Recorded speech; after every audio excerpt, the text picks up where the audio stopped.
Assalamualaikum warahmatullahi wabarakatuh. Di video kali ini kita akan belajar mengenai bahasa surat. Bahasa surat dibagi menjadi dua. Yang pertama, bahasa baku, dan yang kedua, bahasa efektif. Video ini akan dibagi menjadi dua bagian. Pertama, yang akan kita bahas adalah bahasa baku. Bahasa baku ialah bahasa yang benar menurut kaidah yang sudah dilazimkan. Bahasa baku dapat dikenali dari ejaan, pemakaian kata, bentuk kata, dan kalimat. Yang pertama yaitu ejaan. Biar langsung lebih jelas dan lebih paham, mari perhatikan tabel berikut. Di dalam tabel ini ada bentuk-bentuk ejaan yang baku dan yang tidak baku. Pada tabel ini sudah ditampilkan bentuk ejaan yang tidak baku dan bentuk ejaan yang baku. Karena surat merupakan surat resmi, maka bahasa yang digunakan harus menggunakan bahasa yang baku. Mari kita lihat. Contoh kata yang tidak baku seperti Senin. Bentuk bakunya ialah Senin. Kemarin, bentuk bakunya kemarin. Contoh lain ada nasihat. Bentuk baku dari kata nasihat yaitu nasihat. Kemudian ada November. Bentuk baku dari November yaitu November. Menggunakan huruf V, bukan menggunakan huruf P. Kemudian ada Februari. Bentuk bakunya adalah Februari. Menggunakan huruf F, bukan huruf P. Kemudian ada kata Sabtu yang menggunakan bunyi P. Bentuk bakunya adalah Sabtu, menggunakan bunyi B. Kemudian ada bentuk tidak baku dari kata Jumat, menggunakan tanda petik 1 di antara huruf M dan huruf A. Nah, bentuk baku dari bentuk kata Jumat ini yaitu Jumat. Ya, pengucapannya Jumat. Tetapi dalam penulisan tidak diperlukan tanda petik 1 di antara huruf M dan huruf A. Kemudian ada kata izin. Bentuk bakunya adalah izin. Selanjutnya ada kata ijazah. Ijazah ini merupakan kata tidak baku yang menggunakan huruf S. Bentuk bakunya adalah ijazah, menggunakan huruf Z, bukan S ya.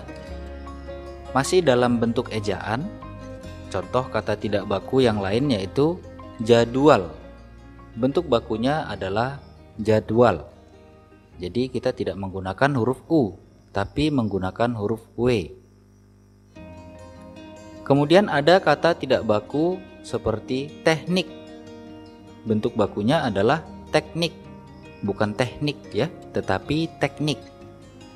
Kemudian ada bentuk tidak baku dari S garis miring D. Ini menyatakan sampai dengan.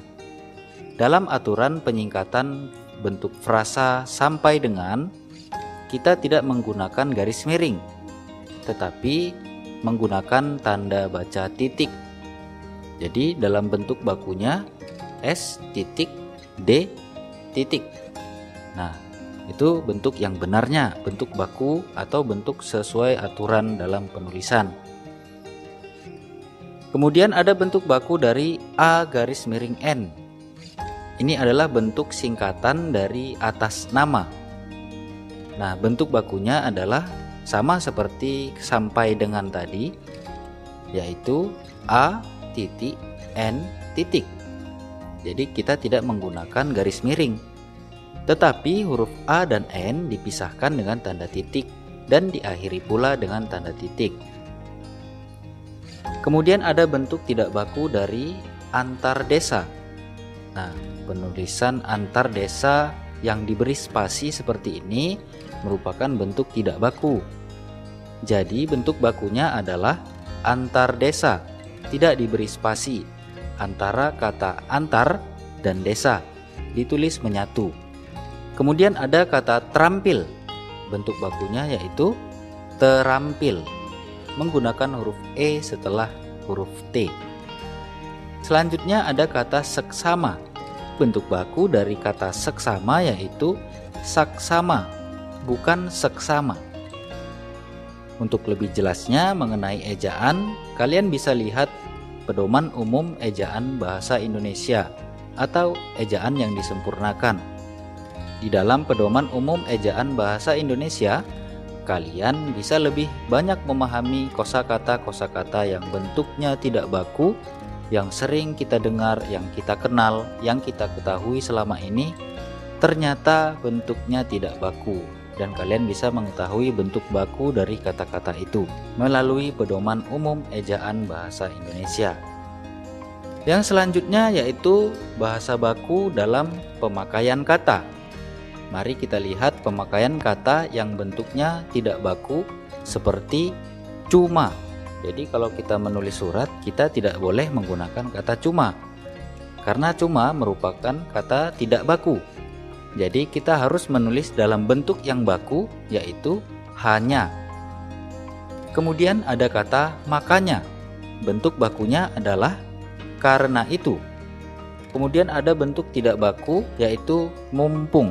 Bentuk bakunya adalah selagi. Kemudian ada kata dikasih tahu. Bentuk bakunya adalah diberitahu. Bentuk tidak baku selanjutnya ada kata dikasihkan. Bentuk bakunya adalah diberikan. Kemudian ada kata tidak baku seperti kenapa.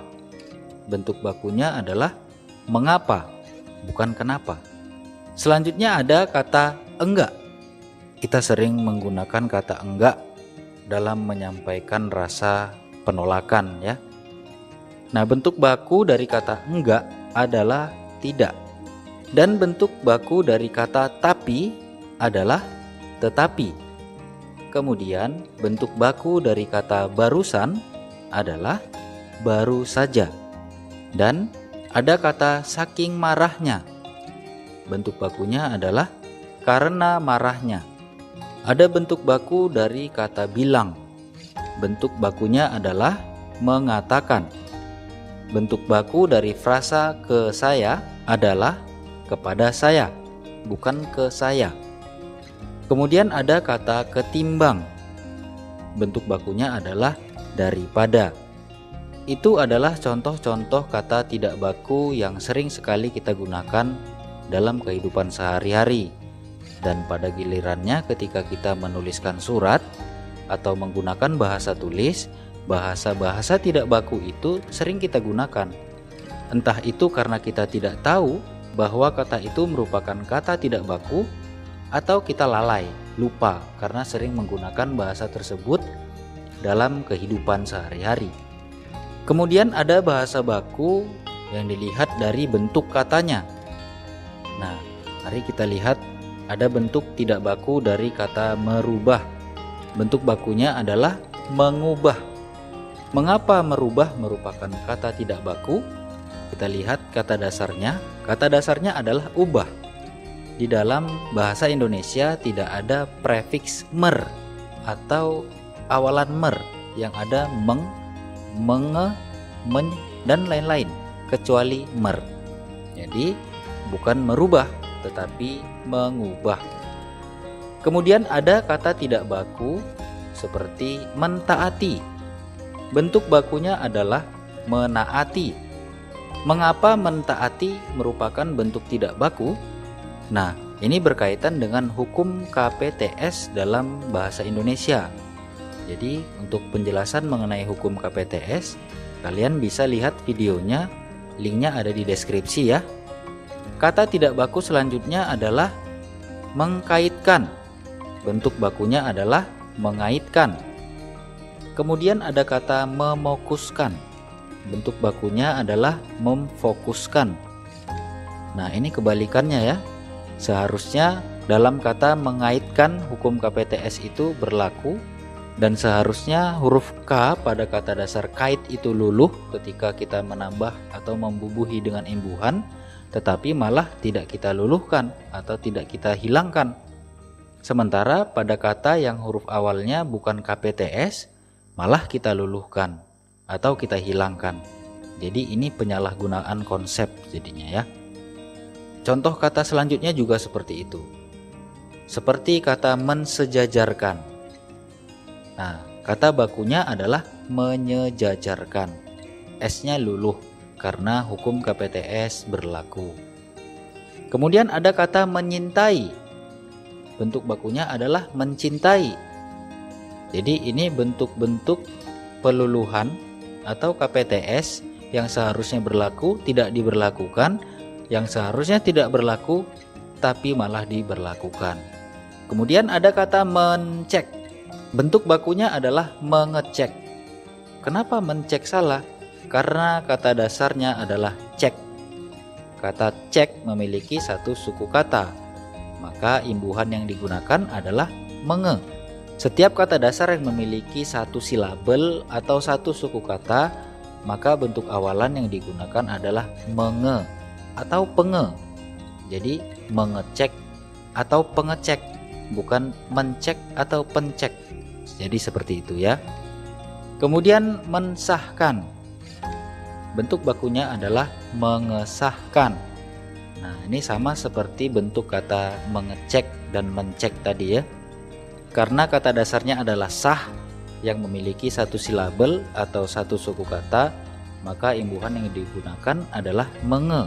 Jika ditambah dengan akhiran, maka mengesahkan. Kemudian ada kata memposkan. Seharusnya mengeposkan. Jadi bentuk baku dari kata memposkan adalah mengeposkan. Selanjutnya ada kata pertanggungan jawab. Kata dasarnya adalah tanggung jawab. Jadi kalau kita ingin menambahkan imbuhan di dalam frasa tanggung jawab, maka yang digunakan adalah di awal dan di akhir. Karena tanggung jawab merupakan satu kesatuan. Jadi kita tidak boleh meletakkan imbuhan hanya pada satu kata saja dari frasa yang membentuk satu kesatuan makna. Seperti ini contohnya, pertanggungan jawab. Bentuk bakunya adalah pertanggungjawaban. Kalau kita lihat bentuk dasarnya adalah tanggung jawab, merupakan satu frasa yang memiliki satu kesatuan makna. Kemudian ada kata tidak baku seperti keindonesiaan. Nah, bentuk bakunya adalah keindonesiaan. Mengapa kata keindonesiaan merupakan bentuk yang tidak baku? Padahal kan Indonesia seharusnya huruf awalnya benar menggunakan huruf kapital. Tetapi ketika kata Indonesia kita bubuhkan dengan imbuhan, huruf awal yang semula huruf kapital maka akan berubah menjadi huruf kecil karena sudah dibubuhi dengan imbuhan. Dan penulisan imbuhannya juga tidak diberi garis hubung seperti itu. Kenapa tidak boleh? Karena masih dalam satu kesatuan bahasa. Ke merupakan imbuhan dalam bahasa Indonesia dan Indonesia merupakan bahasa Indonesia, bukan istilah asing. Kalau kita membubuhkan imbuhan pada istilah asing atau angka, maka kita boleh menggunakan tanda garis hubung seperti itu. Kemudian ada kata ketunaan karya. Nah, ini sama halnya seperti kata pertanggungan jawab yang kita gunakan, yaitu ketunakaryaan. Kemudian ada bahasa baku dilihat dari bentuk kalimatnya. Nah, mari kita lihat. Bentuk tidak bakunya seperti kalimat surat saudara kami sudah terima dengan baik. Dari bentuk kalimat tidak baku ini bisa kita tulis surat saudara sudah kami terima dengan baik. Kemudian ada kalimat yang tidak baku seperti masalah itu sudah diketahui oleh kita. Bentuk bakunya bisa kita tulis kita sudah mengetahui masalah itu, atau masalah itu sudah kita ketahui. Jadi tidak perlu menggunakan kata oleh. Kemudian ada bentuk kalimat seperti atas kehadirannya kami ucapkan terima kasih. Dari bentuk kalimat ini bisa kita ubah ke dalam bentuk yang baku seperti atas kehadiran saudara atau bapak kami ucapkan terima kasih. Nah, jadi tidak perlu menggunakan akhirannya karena nya ini masih abstrak. Dalam satu kalimat ini bentuknya masih bermakna abstrak. Kemudian ada bentuk kalimat seperti kami menghaturkan terima kasih atas kehadirannya. Nah, ini sama seperti contoh yang di atas. Kita bisa membuat kalimat tersebut menjadi baku seperti kami mengucapkan terima kasih atas kehadiran saudara.